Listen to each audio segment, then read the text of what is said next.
नमस्कार, मी अजित चव्हाण. रणसंग्राम लोकसभेचा मध्ये प्रेक्षक हो आपलं स्वागत. जगभरातल्या साई भक्तांसाठी अत्यंत पवित्र असलेल्या शिर्डीमध्ये आज आपण आहोत. शिर्डी लोकसभा मतदारसंघाचा रणसंग्राम नेमका काय म्हणतोय ते जाणून घेण्यासाठी आज आपण शिर्डीमध्ये आलोत. नुकताच साईबाबांचा साई समाधी शताब्दी सोहळा झाला. या सोहळ्याचा या लोकसभा मतदारसंघाच्या विकासाकरता काही हातभार लागला का?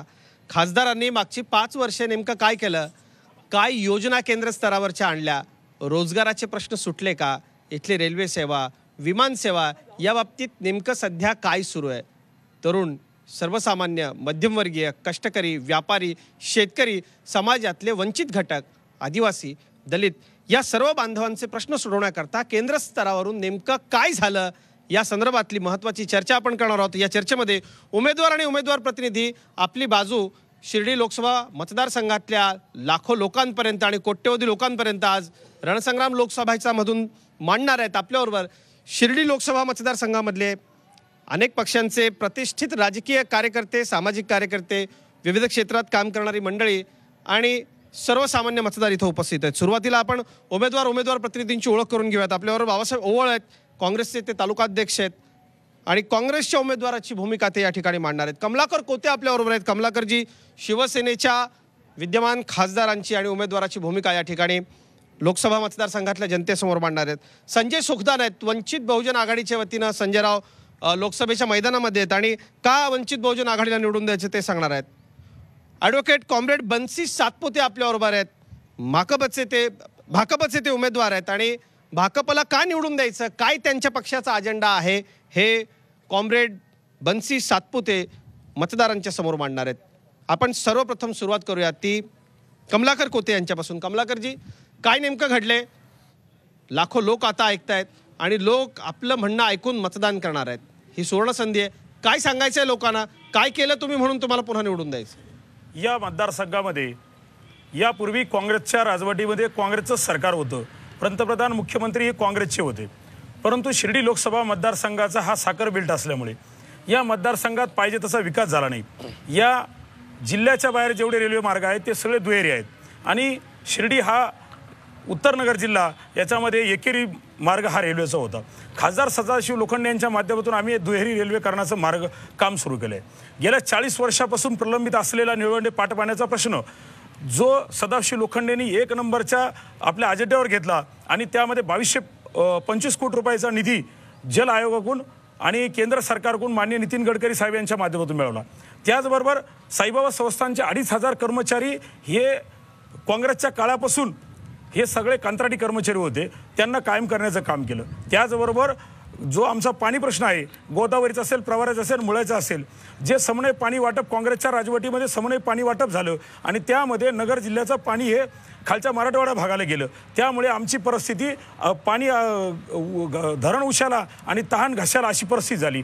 ते पाणी अडवण्याचं काम खासदार सदाशिव लोखंडे यांनी अक्षरशः नदीवर झोपून, त्या बंधाऱ्यावर झोपून हे पाणी अडवण्याचं काम केलं. सर्वसामान्य लोकांना कधीही उपलब्ध होणारा खासदार, सर्वसामान्यात मिसळणारा खासदार आणि कधीही कोणी फोन केला तर थेट बोलणारा खासदार, अशी आमच्या खासदाराची प्रतिमा आहे. त्यामुळे या मतदारसंघात पुन्हा शिवसेना भारतीय जनता पार्टीला निवडून दिलं पाहिजे.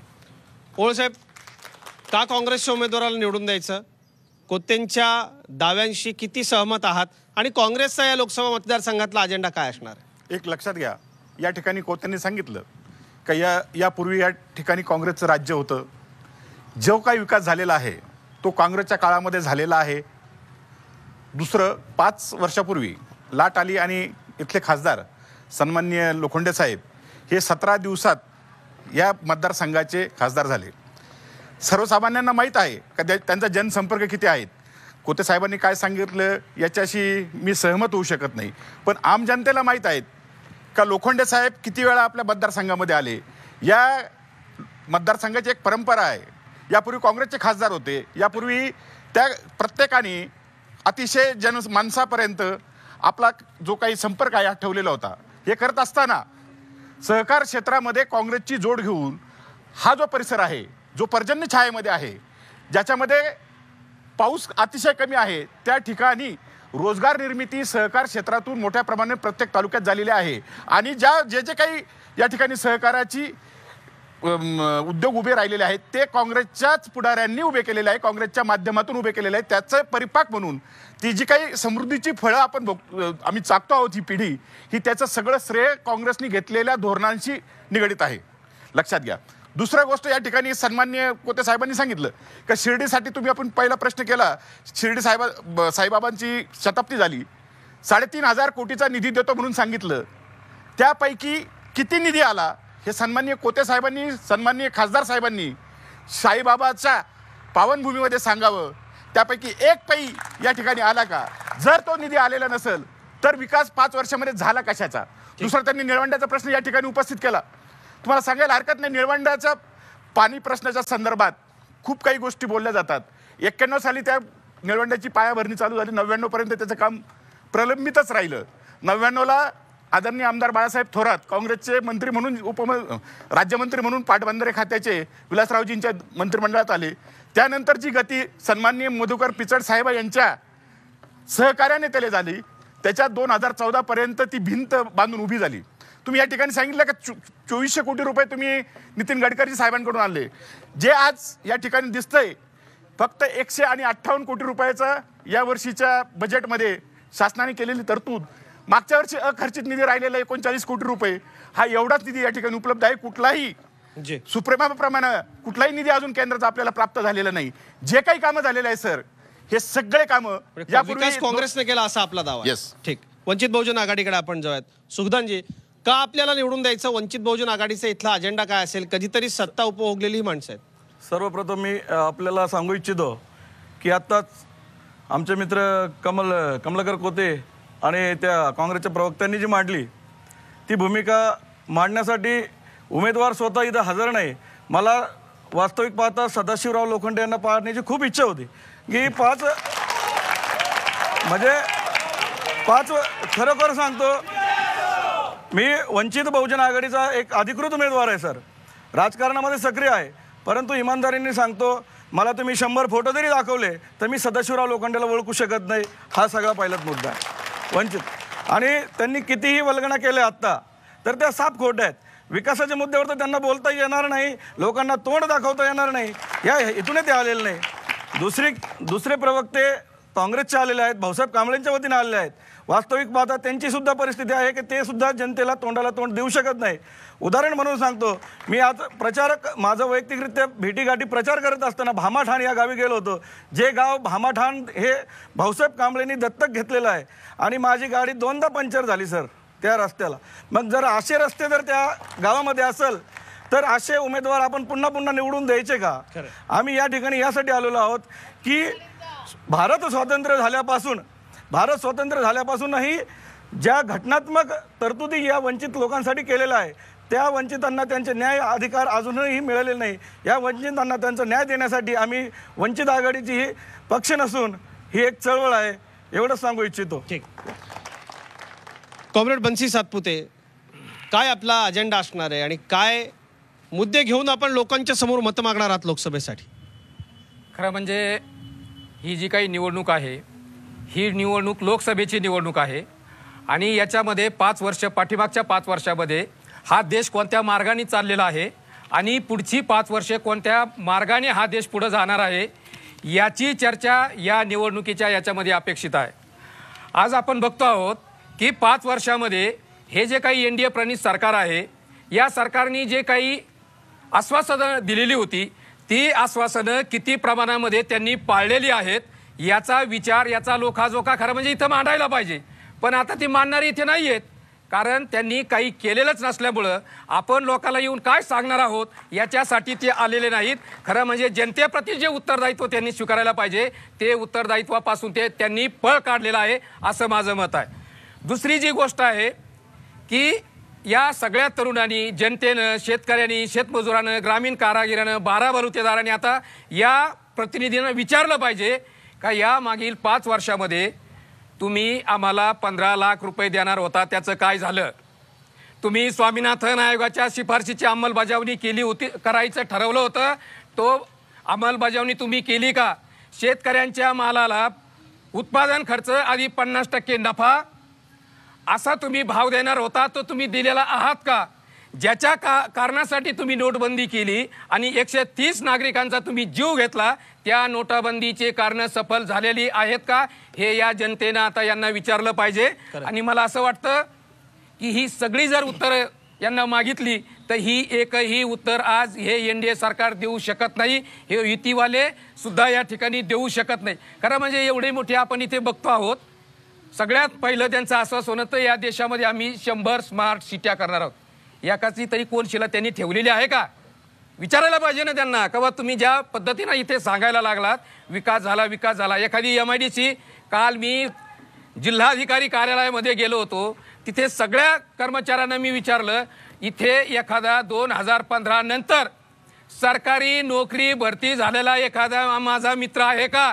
त्यांनी सांगितलं साहेब 2015 पासून एकही नोकरी मिळाली नाही. आपण विचारलं पाहिजे, एक सरकारी 2015 नंतर एक सरकारी नोकर भरती दाखवा आणि 1000 रुपये मिळवा, हे एकही पात्र नाही. ठीक, आपण सविस्तरपणे सगळ्यांनी आपले मुद्दे मांडलेत.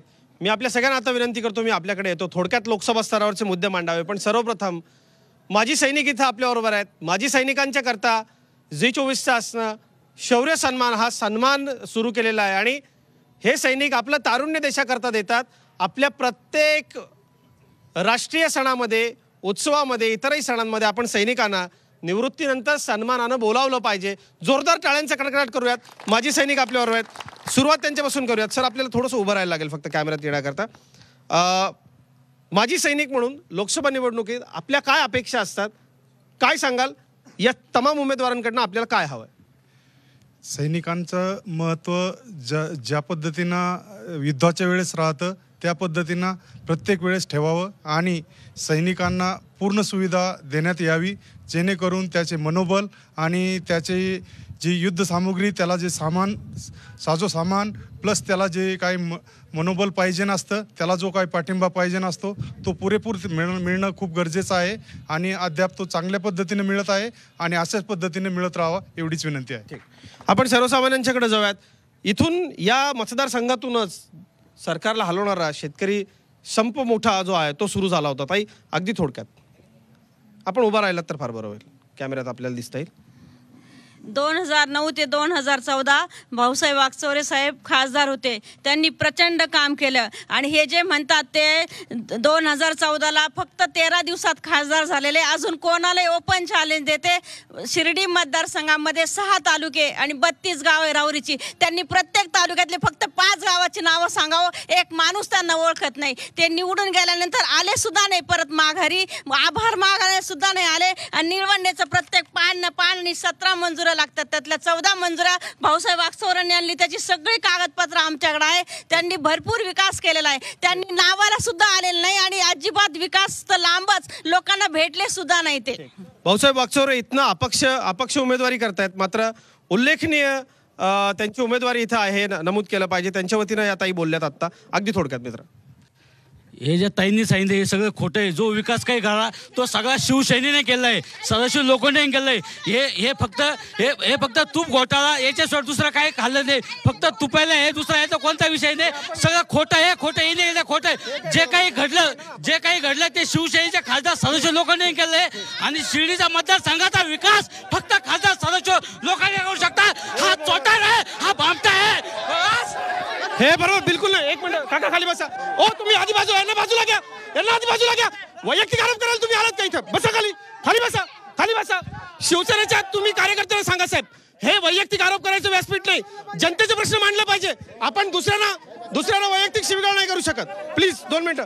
ताई आपण बसा प्लीज. प्लीज तुम्ही खाली बसा. प्लीज तुम्ही बसा 2 मिनिटं. मी सगळ्यांच्याकडे येतो. गोंधळ प्लीज नाही. एकेकाला या गोंधळामुळे तुमचा वेळ वाया जातोय. काका आपण खाली बसा. मी येतो सगळ्यांच्याकडे शांतपणे. काका बोला. नमस्कार. आज या शिर्डी मतदारसंघाच्या लोकसभेबद्दल आज जो जनसंग्राम आहे, मी आडगाव तालुका राहता शिर्डी मतदारसंघातला एक शेतकरी आहे की आपला देश हा खेड्याचा आहे आणि शेतकऱ्याचा जितका विकास तो देशाचा विकास असतो. त्याप्रमाणे काँग्रेसच्या राज्यामध्ये ह्या जलसिंचनाच्या योजना आहेत त्या बऱ्याचशा अपुऱ्या राहिल्या आणि ज्यावेळेस आपले माननीय खासदार सदाशिव लोखंडे साहेब खासदार झाले तर त्या निवडण्याच्या बाबतीत त्यांनी स्वतः दिल्लीमध्ये स्वतः प्रश्न मांडून आणि त्यांनी त्याला माझी या दृष्टीने भाजप सरकार मोदी साहेब हे परत पंतप्रधान व्हावेत अशी मी साहित्याने प्रार्थना करतो. ठीक अगदी थोडक्यात आताच या ठिकाणी थोडक्यात मुद्दा हो आताच या ठिकाणी दोन्ही ओरडलास तर कसे प्रश्न मांडले जातील त्यांना बोलू देत मी तुझ्याकडे येतो ना. माजी खासदार आणि आजी खासदार यांच्या समर्थकांनी जे आता मुद्दे मांडले आणि कोणी किती परवानग्या मिळवल्या याच्याबाबत जे काही दावे करतायत त्याचं काय असं काही समर्थन करता येणार नाही. हे महाराष्ट्र शासनाचे त्यावेळचे जे काही मंत्री महोदय असतील लोकप्रतिनिधी असतील आणि आता सदाशिवराव लोखंडे असतील त्यांनी खरं नितीन गडकरी साहेबांकडे जाऊन 2232 कोटीच्या प्रस्तावाला ती मान्यता मिळवलेली आहे. मुद्दा लक्षात आला. अगदी थोडक्यात मला आता सर्व नेत्यांना आणि पुढाऱ्यांना सांगायचं आहे. सर्वांनी आता सांगितलं की असा विकास केला तसा विकास केला, परंतु तरुण वर्गाबद्दल कुणी काही बोलायला तयार नाही. आज पूर्ण भारत देशामध्ये तरुण पेटलेला आहे. मी स्वतः एक छोटा उद्योजक आहे, मी पण एक पदवीधर झालेला आहे, परंतु मी बेरोजगार आहे, मला कुठल्याही माझ्या हाताला काम नाही आहे. असं पूर्ण भारतामध्ये हे तरुणांचे प्रश्न अनेक प्रश्न आणि त्याच्यामध्ये सर्वात महत्त्वाचं मला सांगायचं आहे की या खासदार या मतदारसंघातले खासदार लोखंडे, माझं गाव देवकोटा, मी संगमनेर तालुक्यातला आहे, सुभाष सांगळे. ते गाव सुद्धा त्याला माहीत नाही आणि आज इतकी बिकट परिस्थिती आहे महाराष्ट्रामध्ये, दुष्काळ पडलेला आहे पूर्ण. एक टँकर सुद्धा पाण्याचा दिला जात नाही. आमचे नामदार बाळासाहेब थोरात साहेब आमदार बाळासाहेब थोरात साहेब या राज्याचे माजी महसूल मंत्री आणि लोकनेते यांच्या मार्गदर्शनाखाली पूर्ण या 6 तालुक्यामध्ये खूप मोठ्या प्रमाणावरती पाण्याचं ते वाटप करताय, पाणी देत आहे आणि इथे तरुणांना मुद्दा लक्षात आला. आपला बेरोजगारीचा मुद्दा आहे, पाणी मिळत नाही. मित्रा एक आपण तुझा मुद्दा घेऊ आणि आपल्याला छोटा एक ब्रेक घ्यायचा. मी परत येईन आपल्या सगळ्यांच्याकडे. प्रश्न हे खूप महत्वाचे आहेत. 2014 पासून भाजप सरकार या देशामध्ये संविधान जाळलं जातंय. या देशामध्ये 2014 पासून अभिव्यक्ती स्वातंत्र्य गदा आणली जाते.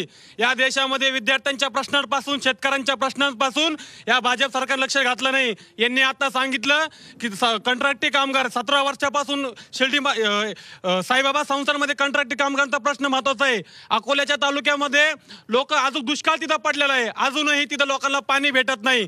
आणि जे कोण म्हणत होतं ना की युतीसाठी आम्ही कुणाच्या दारात जाणार नाही असे लोकांनी सांगत होते. आम्ही असं म्हणतोय श्रीकृष्ण अहवाल आमच्या समोर मांडला पाहिजे सरकारने. आणि या देशातली लोकशाही धोक्यात आहे.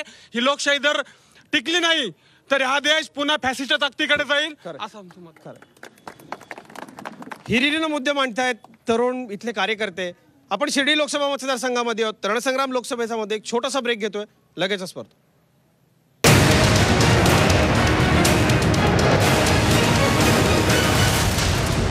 पुन्हा एकदा स्वागत. रणसंग्राम लोकसभेचा मध्ये आपण शिर्डी लोकसभा मतदारसंघामध्ये आहोत. सर्वसामान्य जनता हिरिरीनं प्रश्न मांडते. सर अगदी थोडक्यात लोकसभा स्तरावरती नेमकं काय आपल्याला या निवडणुकीत प्रश्न मांडावा असं वाटतं? शिर्डी लोकसभा मतदारसंघामध्ये सर्वात प्रभावी 25 ते 30% लोकसंख्येशी संबंधित प्रश्न निळवंड्याचा प्रश्न आणि युती आणि आघाडी या दोन्ही सपशेल या प्रश्नावर नापास झालेले आहे. काँग्रेसने बाबतीत आश्वासन देणाऱ्याला महत्वाचं नाही त्यांच्यात का आता ठेवलंच नाही. काही निळवंड कालवा कृती समितीनं हायकोर्टामध्ये उच्च न्यायालयामध्ये याचिका दाखल केली आणि 2232 कोटीचा निधी मंजूर केलेला आहे. त्याचा 28 फेब्रुवारीला हे केंद्र सरकारने दिलेला अफिडेव्हिट आहे.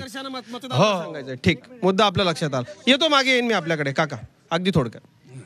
मी श्रीधर अधिक.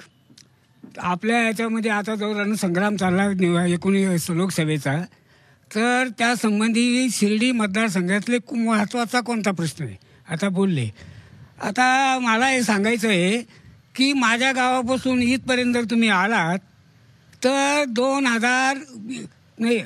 1989 पासून शिर्डी मतदारसंघामध्ये शेतमजुरांचा प्रश्न म्हणजे शेती महामंडळाचा प्रश्न हा अतिशय हैराणीवर आहे. काँग्रेसवाले जे बोलले त्यांनी विकास केला, पण त्यांनी आता काळा चष्मा घातला आणि यांना 17 दिवसात दिसलंच नाही. 40,000 कामगार या शेती महामंडळात काम करत होते. सरकारला ॲग्रिकल्चर टॅक्स कोणी देत नव्हता, असं शेती महामंडळ देत होते. आणि 35,000 एकर जमीन ही पडीत आहे, पडीत. काका मुद्दा लक्षात आला. शेती महामंडळाशी संबंधित महत्वाचा मुद्दा मांडला आपण. अगदी थोडक्यात सर, उत्तर नगर जिल्ह्याला वरदान ठरणारं निळवंड जे आहे ते नामदार बाळासाहेब थोरात यांनीच पूर्ण केलं, पण मागील 4 वर्षामध्ये भाजप सेनेच्या काळात एक खडाही उचलला गेला नाही. मुद्दा लक्षात आला. येतो का साहेब आपल्याकडे येतो. अगदी थोडक्यात. असं आहे की या देशामध्ये नरेंद्र मोदींचं सरकार आल्यानंतर सगळ्यात जास्त सन्मान जर दिला असेल तर या देशातील जवानांना दिला. आणि पाकिस्तानमध्ये जाऊन सगळ्यात अगोदर जर कोणी हल्ला केला असेल आणि या संपूर्ण देशाला जी अपेक्षा होती की पाकिस्तानला त्या ठिकाणी अतिरेक्यांचा खात्मा झाला पाहिजे, ती अपेक्षा संपूर्ण देशाची ही नरेंद्र मोदी सरकारने पूर्ण केली. ताई अगदी थोडक्यात. हे बघा, हे नरेंद्र मोदी सरकार एकदम भामटं सरकार आहे, एकदम थापं सरकार आहे. आणि तुमचा आवाज ऐकला तुम्ही बोलत असताना हे चुकीचं आहे. एक महिला बोलत असताना हे चुकीचं आहे.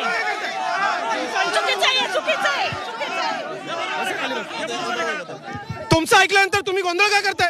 हे चुकीचं आहे. नाही पण त्यांना बोलू तर दे. ताई बोला. आमचा प्रश्न आहे, आम्ही मानणार आहोत. मी एक सामान्य घरातील महिला आहे. चौकीदार खरंच चोर आहे. जेव्हा 2014 साली मोदी सरकारने काय घोषणा दिल्या होत्या? आज महिला सुरक्षित आहे का? एक महिला बोलत असताना अजिबात बोलायचं नाही. महिला सुरक्षित आहे का? पूर्ण देशाचं वाटोळं या मोदी सरकारने केलेलं आहे. आज आत्महत्या पहा काँग्रेसच्या आणि सांगते ना मी, आता शिवसेनेचे खासदार होते लोखंडे साहेब. मी तर आता भाऊसाहेब कांबळेंचा प्रचार करत होते, पण मला असं अनुभवलं का खासदार हरवलेले मागचे. ओके. अगदी थोडक्यात उभं राहिलं तर बरोबर. ओके. एकतर या मतदारसंघामध्ये कोण खासदार आहेत मलाही माहीत नाही अजून, सगळ्यात पहिली गोष्ट. दुसरी गोष्ट अशी की सरकारला बिनव्याजी 500 कोटी देणारा हा मतदारसंघ आहे. मग यातली एक तरी स्मार्ट सिटी सरकारने दाखवावी. तिसरी गोष्ट अशी की या सरंजामी म्हणजे इथे काँग्रेस बीजेपी एक आहे, काळ्या दगडावरची ही रेग आहे. कारण की इकडं सासरा आहे, तिकडं सून आहे, आणि इकडं बाप आहे, तिकडं लेक आहे. तर यांच्यासोबत आम्ही का जायचं? आणि यांनी काय म्हणजे इथे यांच्या राजकीय भूमिका तरी क्लिअर आहेत का? तर ह्या मला काय देणार? 500 कोटी देणारा मतदारसंघ आहे. एकतरी काहीतरी चांगलं द्यायला हवं होतं. दोघांपैकी कोण बोलणार आपल्याला? ठीक, आपण बस. भाजपचं हे जे सरकार आहे ते मोदी, शाह, अडाणी, अंबानी अशा उद्योगपतींचं आहे. हजारो कोटी रुपये घेऊन देशाच्या चौकीदाराच्या समोर अनेक उद्योगपती देशाच्या बाहेर पळून गेलेले आहेत. हे सर्व होत असताना हा साखर पट्टा आहे, हा सहकाराचा पट्टा आहे. दुधाची अवस्था अत्यंत बिकट असताना आमदार बाळासाहेब थोरातांनी विधानसभेमध्ये प्रश्न उठवला असताना या ठिकाणी आमचे खासदार होते कुठं? त्याप्रमाणे साखर देशामध्ये भरपूर असताना सुद्धा परदेशातून साखर आयात केली जाते. जर ह्या मतदारसंघाचे साखर शेतकऱ्यांचे जर प्रतिनिधी होते तर यांनी आवाज का उठवला नाही? ओके, महत्वाचा एक मुद्दा इथं ज्यांनी मांडलेला आहे. सर, मी आपल्याकडे यापूर्वी आलो होतो. बाकी इतर मागे काही मंडळींना बोलायचं असेल तर अगदी थोडक्यात. शिर्डी लोकसभा मतदारसंघामध्ये जो 182 गावाचा पाण्याचा प्रश्न आहे, त्या निळवंडे कालव्याचा जो प्रश्न आहे, त्यासाठी 14 मान्यता माजी खासदार भाऊसाहेब वागचौरेंनी आणलेला आहे. आणि तो आपला माणूस आपल्यासाठी या मतदारसंघात भरघोस मतांनी निवडून येणार आहे. माझी एक विनंती आपल्या सगळ्यांना, मी इकडे येईन पण तुम्ही घोषणाबाजी जर करणार नसाल, आपल्यापैकी कोणाला मुद्दा मांडायचा असेल तर मांडा. अगदी थोडक्यात. हे सर्वजण जे म्हणते की खासदार दिसले नाही, यांच्याकडे मुद्दा नाही म्हणून हे म्हणते की खासदार दिसला नाही. अजून एक काँग्रेसवाल्यांचा विषय होता. हे म्हणे मोदी सरकार भ्रष्टाचार करतात. मोदी सरकार भ्रष्टाचार करतात, काँग्रेसवाल्यांच्या घरी 200-200 कोटी भेटतात. अगदी थोडक्यात. हा मतदारसंघ हा प्रस्थापितांचा मतदारसंघ आहे, साखर सम्राटांचा मतदारसंघ आहे. गेले 47 वर्ष निळवंडे हा जाणून बुजून रखडून ठेवलेला प्रश्न आहे. तो प्रश्न जर निकाली काढला असेल तर ह्या सरकारच्या काळामध्ये एकमेव सदाशिव लोखंडेंनी 2232 कोटी रुपये मंजूर केले. हे सगळ्यांच्या पोटात दुखतं. आणि खासदार जे दिसत नाही ती ग्रामपंचायत नाही बाबा हो, 1300 गावांचा तो लोकप्रतिनिधी आहे. हे केंद्रातून काम करून आणायचं आहे. ठीक, अगदी थोडक्यात. आताच आमच्या मित्रांनी सांगितलं का यांच्याकडे मुद्दे नाही. मला असं वाटतं हे मुद्द्यावरून गुद्द्यावर आले शिवसेना भाजपवाले, यांच्याकडेच मुद्दे नाही. त्यांच्यामुळे हे महिलांशी कशी आरेरावीची भाषा करतात. आणि खरं पाहिलं जर तुम्ही ग्रामीण भागात जाऊन शिवसैनिकाला विचारा, भाजपवाल्यांना विचारा आणि इतरांना विचारा, हे भाऊसाहेब हे आलेत का? लोखंडे आलेच नाही. ठीक. माझी सगळ्यांना एक विनंती आहे. आता आपण उत्तर घ्यायला जाऊयात. शिवसेनेला आपल्या खासदारांना सर्वाधिक प्रश्न उपस्थित झाले. माझी एक विनंती आहे, त्यांनी अत्यंत शांतपणे आपले प्रश्न ऐकले. आता आपण शांतपणे उत्तर ऐकू आणि घोषणाबाजी कृपया नको. कोतेसाहेब, काय आक्षेपांना उत्तर आहेत थोडक्यात, आणि का खासदारांना निवडून द्यायचं? या मतदारसंघामध्ये जे प्रश्न आहेत, तुम्हाला पहिल्यांदा जाणवलं असेल की या मतदारसंघामध्ये लोकसभेमध्ये आजपर्यंत जेवढे खासदार झाले ते मुख्य बहिरे होते. हा एकमेव बोलका खासदार आहे का ज्यांनी निवडणुकीचा प्रश्न प्रामुख्याने मांडला.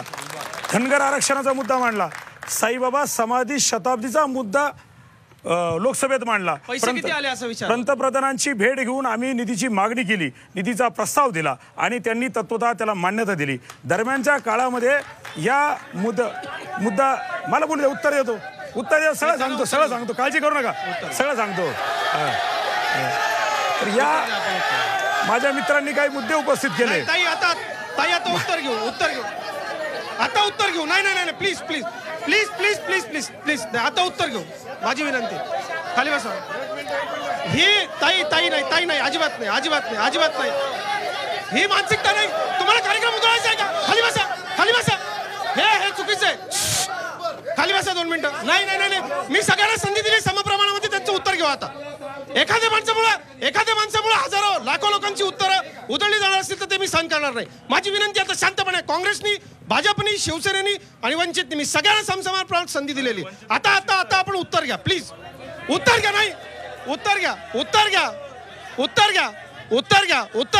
ही माणसं कुणाची आहेत? उत्तर घ्या शांतपणे, पटकन उत्तर द्या. कोतेसाहेब, या मतदारसंघामध्ये पहिला खासदार असा आहे की आम्हाला 25 कोटी रुपये निधी भेटला. आम्ही मागच्या खासदाराचे 1.5 कोटी सुद्धा खर्च केले. 2655 कोटी रुपये या मतदारसंघामध्ये प्रत्येक गावागावात निधी पोहोचवण्याचं काम केलं. माझ्या मित्रांनी सांगितलं देवकवटेच्या का साहेब मला माहिती, यांच्या गावात 15 कोटी रुपयाचा निधी आला, यांना माहितीच नाही. हे गावात नसतात, हे संगमनेरला राहतात, त्याच्यामुळे यांना माहिती नाही. दुसरा प्रश्न आदरणीय आमच्या काँग्रेसच्या मित्रांनी विचारला की त्यांनी सांगितलं की निवडणुकीचा जो प्रश्न आहे तो रेंगाळतो आहे, निधी खर्च करायचा बाकी आहे. मी आदरणीय आमचे जे मित्र आहे काँग्रेसचे, हे जे काम कोणी थांबवलं, आदरणीय आमचे मधुकर पिचड साहेब आहे, त्यांनी काम थांबवलं. यांचे सहकारी आहेत, त्यांनी हे काम थांबवलं म्हणून ते कामाला उशीर झाला. तुमच्या उमेदवाराला काय निवडून द्यायचं पटकन सांगा. आमचा उमेदवार काय विशेष आहे उमेदवार? प्रस्थापितांच्या विरोधात लढणार आहे. सहजासहजी कोणालाही उपलब्ध होणार आहे. खाली बसवा तुम्ही बोला. आपल्या तुमचे बाबासाहेबांना खाली बसवा तुम्ही बोला. त्यांच्याकडे मुद्दा नसल्यामुळे ते गडबड करतायत. या उमेदवारावर कुठलाही भ्रष्टाचाराचा आरोप नाही, कुठलाही असा आरोप नाही, त्याच्यामुळे यांच्याकडे मुद्दा नसल्यामुळे गडबड करतात. आमची खरी लढाई आहे या वंचित बहुजन आघाडीशी. या लोकांना आजपर्यंत ठेवलं या काँग्रेसवाल्यांनी, आणि आज यांच्याशी आमची लढाई आहे. या काँग्रेसवाल्यांनी 60 वर्ष काही केलं नाही. काँग्रेसला का निवडून द्यायचं आणि आक्षेपांना काय उत्तर आहेत अगदी थोडक्यात? काँग्रेसला निवडून द्यायचं याचं कारण आतापर्यंत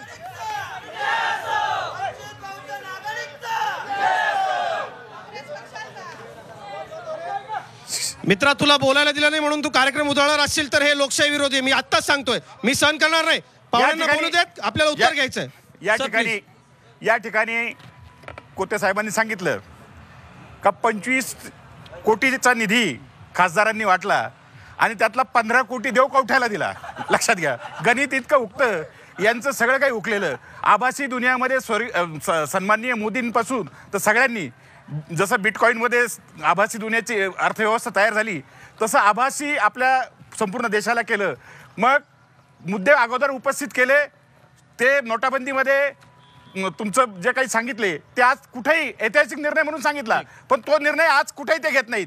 निवडण्याच्या प्रश्नाच्या संदर्भात याही सांगितलं का 34 सुप्रमा ही फक्त 2465 कोटीची, यापूर्वी जे काही तुमच्या उमेदवाराला का निवडून द्यायचं, त्याची वैशिष्ट्य काय? याचं आमच्या उमेदवाराला निवडून द्यायचं कारण 35 वर्षाचा त्या माणसाला समाजकारणाचा अनुभव आहे. 25 वर्ष ते स्वतः नगरसेवक म्हणून, 10 वर्ष अतिशय चांगले आमदार म्हणून काम केलेलं आहे. एक सज्जन गृहस्थ म्हणून संपूर्ण महाराष्ट्राला ते परिचित आहे. असा सज्जन माणूस का जो ज्या ठिकाणी आपण बघतोय का भाजपचे परिचारक असतील जे सांगतायत का आमचे मिलिटरीवाले तिकडे असताना इकडे मुलं बाळ कसे होतात हे म्हणणारे परिचारक असतील, किंवा मुलींना पळून आणून सांगतो म्हणणारे तुमचे राम कदम असतील, ज्यांचं प्रोडक्ट हे असं आहे.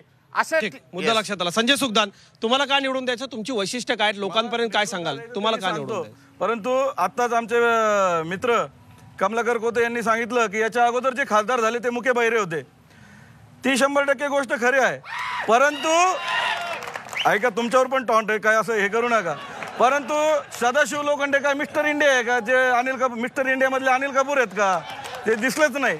अशी एक भूमिका मला मांडायची. आणि हे सर्व राजकारण यांनी, मला असं वाटतं याच्यातल्या सगळ्यांनी यांना शिकून आणलेलं.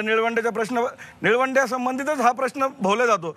परंतु या मतदारसंघामध्ये असे असंख्य, देशामध्ये तर खूप असंख्य प्रश्न आहेत, परंतु या मतदारसंघातलेच प्रश्न जर पाहिलं तर यांचे नाके नऊ येतील. उदाहरण द्यायचं ठरलं तर या मतदारसंघामध्ये रोजगार का उपलब्ध नाही हे आपण बघितलं पाहिजे. आणि आता आमच्या मित्रांनी सांगितलं की मी ग्रॅज्युएशन कंप्लीट असून मला नोकरी नाही. अरे मित्र, मला तुला एक सांगावंसं वाटतं की या ज्या प्रस्थापितांनी तुला त्यांच्या भौतिक गुण, त्यांना प्रचारासाठी एक कार्यकर्ता हवा होता म्हणून तुम्हाला तिथेच ठेवलेला आहे. हे मला सांगायचं आहे. विकासावरच बोलतो. कारण जर या शिर्डी मतदारसंघामध्ये शिर्डी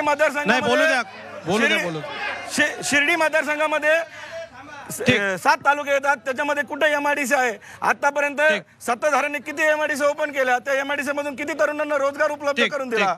कॉम्रेड बंसी सातपुते, तुम्हाला का निवडून वेळ फार थोडा आपल्याकडे, ही घोषणाबाजी झाली नसती तर मला वेळ देता. या घोषणाबाजीमुळे वेळ देत. कॉम्रेड बंसी सातपुते, एक मिनिट सातपुते बोलू नका.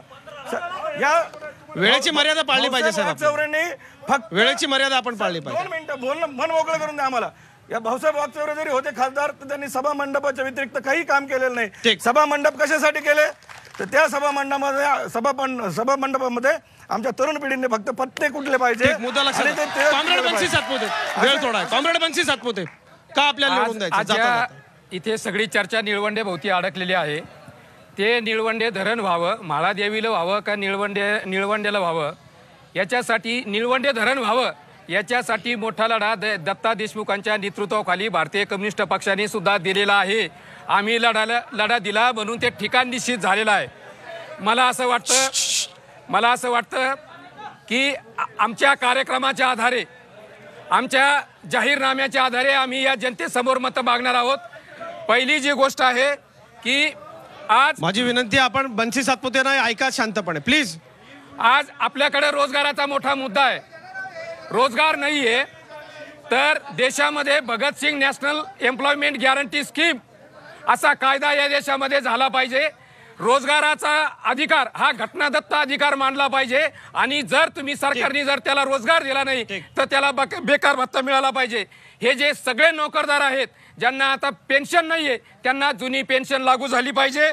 शेतकऱ्यांना दरमहा 5,000 रुपये पेन्शन मिळाली पाहिजे, याच्यासाठी कायदा झाला पाहिजे. त्याच्यानंतर सातपुते, थोडी आपल्या वेळेची मर्यादा असल्यामुळे मला इथे थांबायला लागते, पण आपण सगळ्यांनी सविस्तरपणे मुद्दे मांडलेत. आपल्या मला वेळेची मर्यादा असल्याने थांबायला लागते. आपण सगळ्यांनी या कार्यक्रमामध्ये वेगवेगळे मुद्दे मांडले, अनेक प्रश्नांची उत्तरं मिळालेली. मात्र या सगळ्यावरती अत्यंत लक्ष ठेवून शिर्डी लोकसभा मतदारसंघातल्या जनतेनं, मतदारांनी भरघोस मतदान करावं असं आवाहन मी करतो. या कार्यक्रमामध्ये इतकंच. ताज्या बातम्यांसाठी पाहत राहा झी 24 तास. रहा एक पाऊल पुढे.